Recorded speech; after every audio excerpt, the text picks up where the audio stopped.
د خبريال ګرانو کتونکو یو ځل بیا تاسو ته ستړي مشي خراغلاست او په خیر راغلی وایم او څنګه چې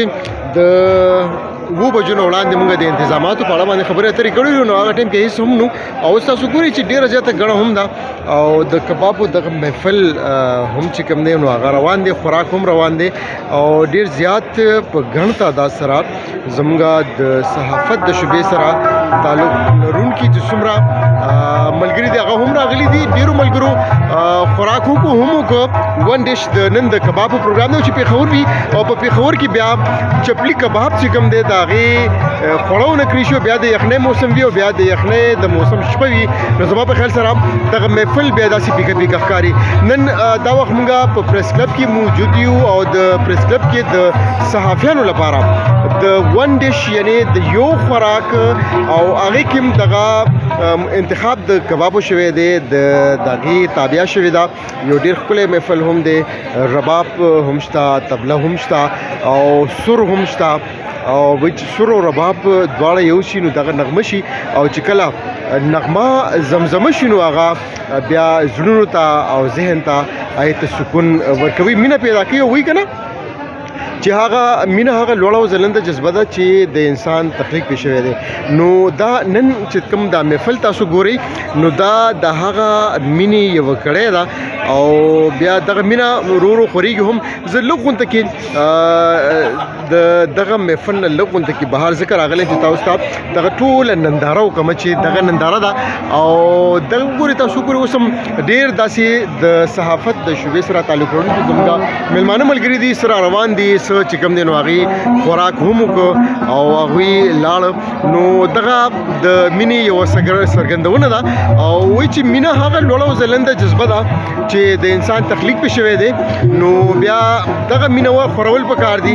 او دغه مینه چې بیا په خوراکونو کې وي او د رباب او د طبلې په سرونو کې بیا نغمې زمزمه کېږي نو د هغې خپل یو خوند هم وي او تاسو یقین وکړئ چې دلته د ماشومانو بیا د زموږ څومره چې صحافي برادري ده هغوی دلته کېناستي د انسان زړه نه کېږي چې زه د نن خپل کور ته لاړې بلکې دغه شان محفلونه چې کوم دی هغه جوړول هم پکار دي او وایي چې دا ستا د مینې احساس زما د زړه کاله ته دا ستا د مینې احساس زما د زړه کاله ته چې کله کله راشي دا ستا احساس زما نه داسې راوتروړوي لکه ماشوم نه چې څوک د مم احساس لري کي نو نن د ماشوم نه د مم هغه احساس لري کړی شوی دی او د هغه په زړه کې د هغه په دماغو کې یوه خبره ده چې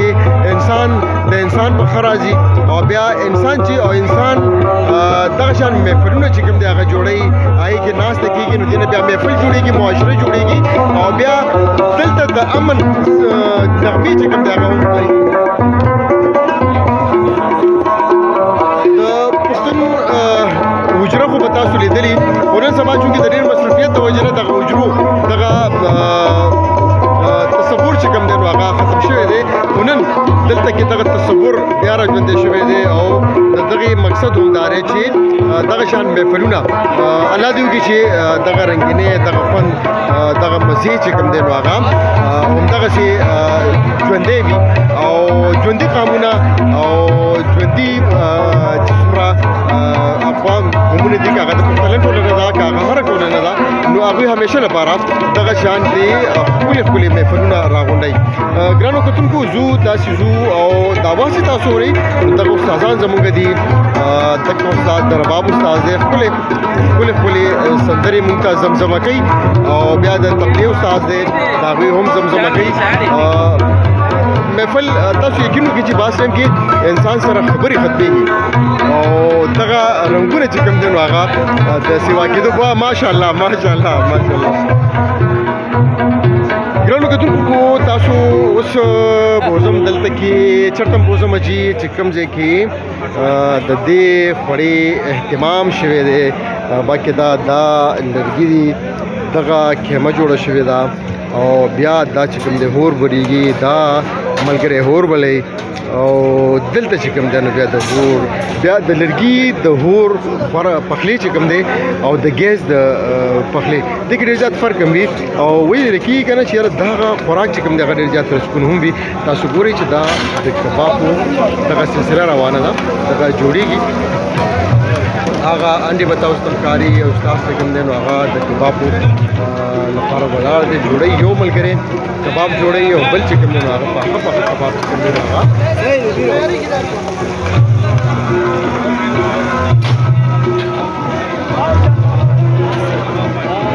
دغه نلې دی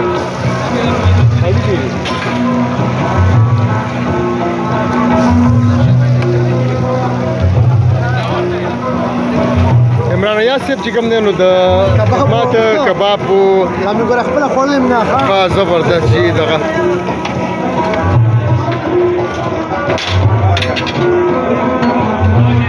ګرانو کتونکو دکه ډېر ښکلې ښکلې روټۍ چې کوم دی هغه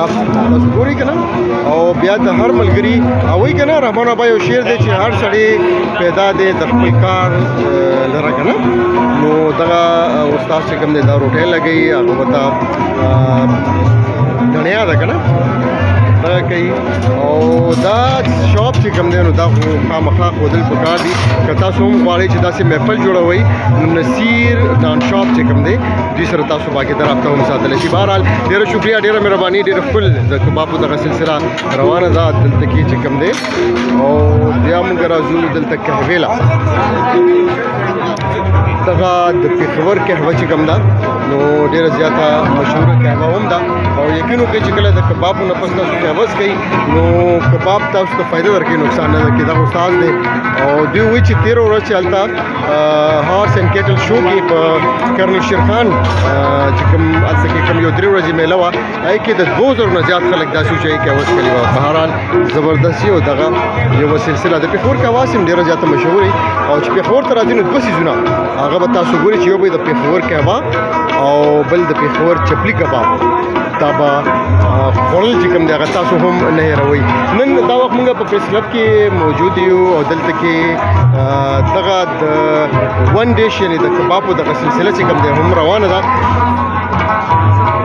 د دغه ننداره موږ تاسو ته کوو.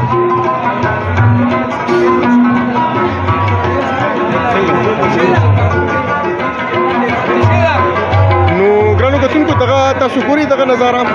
ننداره روانه ده او د دې نه مخکې چې کوم انتظامات نو هغه هم تاسو ته ښکلي او تاسو سره ما واده کړی وه چې بیا به زه راځم تاسو ته به دغه نیغ په نیغه دغه ننداره چې کوم دی هغه زه ښیم. د بل ویلاګ پورې خبریال تاسو نه اجازت غواړي چېرته چې ښاد او آباد اوسئ د لوی الله په امان او ژوند او شپه مو په خیر.